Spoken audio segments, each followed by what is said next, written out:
আসসালামু আলাইকুম বন্ধুরা, কেমন আছেন আপনারা সবাই? আশা করি সবাই ভালো আছেন, আমিও ভালো আছি।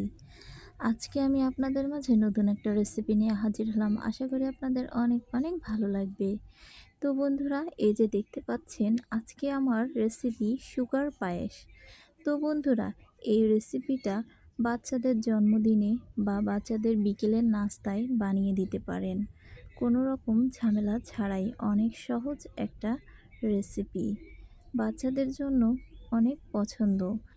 তো বন্ধুরা, অনেক সহজ একটা রেসিপি, শুধুমাত্র বাচ্চাদের জন্মদিনই না, আপনারা মেহমান আসলে মেহমানদেরও বানিয়ে খাওয়াতে পারেন, অনেক ভালো হবে। তো বন্ধুরা, চলুন শুরু করছি আজকের পায়েস, সুগার পায়েস রেসিপি। তো বন্ধুরা, এজন্য আমি একটা কড়াই বসিয়ে দিয়েছি চুলায়। বসিয়ে দেওয়ার পরে এখানে আমি 1 লিটার দুধ দিয়ে দিলাম। তো দুধটা আমি আগে থেকেই জাল করে নিয়েছি কিছুটা। এরপরে আমি আবারও জাল করব।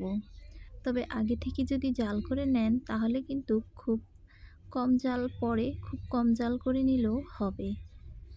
তো আপনারা চাইলে কাঁচা দুধও দিতে পারেন, কোনো অসুবিধা নাই। এক্ষেত্রে একটু রান্না করতে সময় লাগবে।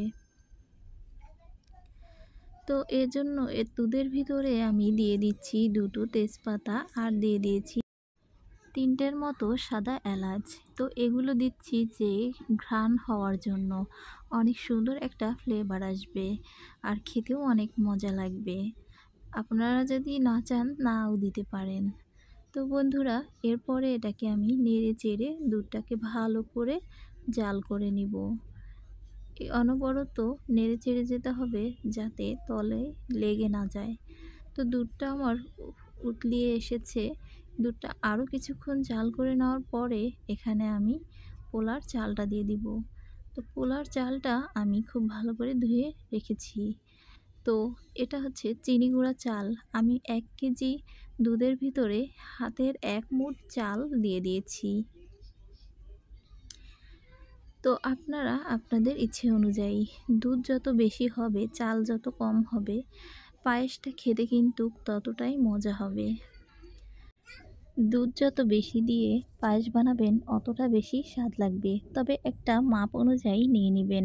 আমি যেহেতু 1 লিটার দুধ নিয়েছি এখানে, সেহেতু আমি 1 মুঠের একটু বেশি চাল নিয়ে নিয়েছি। চালটা একদম কম নিতে হবে, এরপরেই কিন্তু স্বাদটা হবে। তো চালটা দিয়ে দেওয়ার পরে আমি এখানে 1 চিমটি খানেক লবণ দিয়ে দিলাম।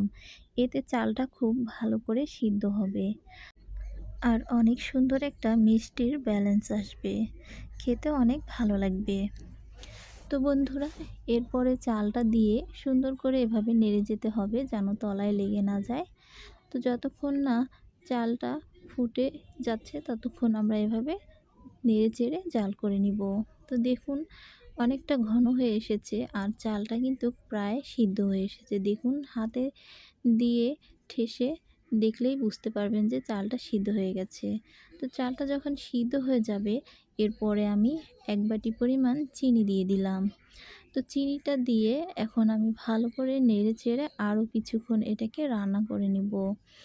তো চিনিটা লাস্টেই দিতে হবে। অনেকে জানেন না যে চিনি কখন দিতে হবে। চালটা ফুটে যাওয়ার পরে চিনিটা দিতে হবে। না হলে যদি আগে থেকেই চিনি দিয়ে দেন তাহলে কিন্তু চালটা ফুটবে না। এজন্য চাল ফুটে গেলে তারপরে চিনিটা দিতে হবে। তো এভাবে করে আমি কিছুক্ষণ আবারও 10 মিনিটের মতো এটাকে জাল করে রান্না করে নিচ্ছি। এটা আরও কিছুটা ঘন হয়ে যাবে, তারপরে আমি এটাকে তুলে ফেলবো। তো বন্ধুরা, আজকের আমার এই রেসিপি যদি আপনাদের কাছে ভালো লাগে, ভালো লাগলে অবশ্যই লাইক, কমেন্ট আর শেয়ার করবেন। আর আমার চ্যানেলটা অবশ্যই সাবস্ক্রাইব করবেন। তো বন্ধুরা, দেখুন পায়েসগুলো কিন্তু অনেক সুন্দর হয়েছে আর অনেক সুন্দর একটা সেন্ট বের হয়েছে। তো এটা দেখুন ঘনও প্রায় হয়ে এসেছে, তবে এটা আমি আরও একটু আ কমিয়ে ফেলবো আর এটা নামিয়ে ফেললে কিন্তু আরও কমে যাবে। তো এখানে আমি একটা কড়াইতে দিয়ে দিচ্ছি 1 টেবিল চামচ পরিমাণের মতো ঘি। আর আমি এখানে বাদাম আর কিশমিশটা ধুয়ে কিছুক্ষণের মতো ভিজিয়ে রেখেছিলাম। তো এখানে আমি দিয়েছি চীনা বাদাম, আপনারা চাইলে কাজু বাদামও দিতে পারেন। তো এখানে বাদাম আর কিশমিশটা আমি একটু ভেজে নিব। তো বাদাম কিন্তু অনেকেই অনেক পছন্দ করে। বেশি বাদাম আমার বাচ্চারা অনেক পছন্দ করে, এজন্য আমি বাদামটাই একটু বেশি দিয়েছি। কিশমিশটা তেমন একটা পছন্দ করে না, এজন্য আমি কিশমিশ কম দিয়ে বাদামটাই বেশি দিয়েছি। এটা ওরা অনেক পছন্দ করে। তো বন্ধুরা, এভাবে করে আমার কিশমিশগুলো ভেজে নেওয়া হয়ে গেছে। তো পায়েসটাও দেখুন অনেক সুন্দর ঘন হয়ে গেছে। তো দেখুন আমি বাদামগুলো দিয়ে এখন পরিবেশন করে দেখাচ্ছি। দেখতে কতটা সুন্দর লাগছে উপর থেকে বাদামগুলো দিয়ে দেওয়ার পরে দেখুন। তো আমি এভাবে কড়াইতে দিয়ে দিলাম বাদামগুলো, এভাবে দিয়ে আবারও একটু নেড়েচেড়ে নিব। তো এই রেসিপিটা অনেক সহজ, হয়তো আপনাদের কাছে অনেক সহজই মনে হবে। অনেকেই কিন্তু ঠিকঠাক মতো পায়েস বানাতে পারে না।